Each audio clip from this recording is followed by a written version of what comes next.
નવું વર્ષ આવ્યું છે તો વિચારું છું કે હવે બચત કરવાનું શરૂ કરી દઉં. નિવેશ તો હું પછી પણ કરી શકું છું. શું તમે પણ આવું જ વિચારો છો? તો આ એપિસોડ તમારા માટે છે. સૌને નમસ્કાર.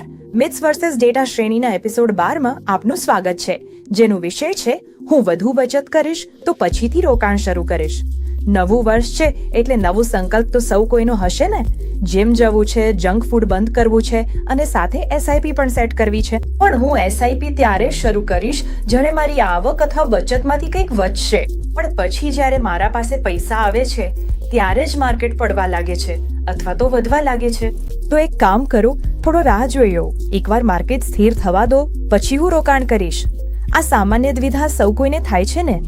સેબીના ડેટા મુજબ 63% ઘરેલું પરિવારોને શેર બજાર વિશે જાણ છે, પણ માત્ર 9.5% જ છે જે ખરેખર રોકાણ કરે છે. જો બાકી પ્રોડક્ટ્સની પણ વાત કરીએ, જેમ કે મ્યુચ્યુઅલ ફંડ, એઆઈએફ વગેરે, તો તમે સ્ક્રીન પર આ નંબર જોઈ શકો છો કે જાણકારી અને વાસ્તવિક રોકાણ કરનારા કેટલા છે. તો અહીં બહુ મોટો ફરક છે ને.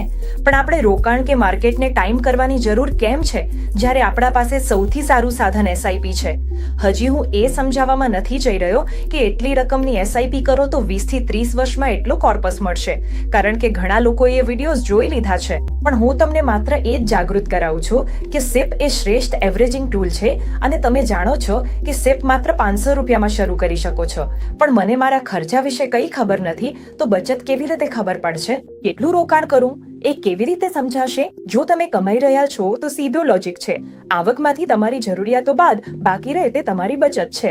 જરૂરિયાતો એટલે કે જે જરૂરી વસ્તુઓ છે, જેમ કે ખોરાક, ભાડું અથવા પછી સર્વાઈવલ માટે જરૂરી અન્ય ખર્ચા, તો એમાંથી તમારી બચત થાય છે. આમાંથી જો તમે 80% પણ એસઆઈપીમાં મૂકો તો પછી કમ્પાઉન્ડિંગ જાદુ કરશે. તો આ એપિસોડનું તારણ શું છે? શક્ય તેટલું વહેલું રોકાણ શરૂ કરો, ઓછામાં ઓછું એસઆઈપી દ્વારા. પણ કયો ફંડ પસંદ કરવો કે પછી હું ઇટીએફમાં મૂકી દઉં, એ આપણે આગળના એપિસોડમાં કવર કરીશું. ત્યાં સુધી તમારે શું કરવું છે? રોકાયેલા રહો અને આ એપિસોડ તમારા મિત્રો સાથે શેર કરો, ખાસ કરીને એ મિત્રો સાથે જે પહેલા બચત કરે છે અને પછી રોકાણ કરે છે. ખૂબ ખૂબ આભાર. હું તમને આગળના એપિસોડમાં મળીશ.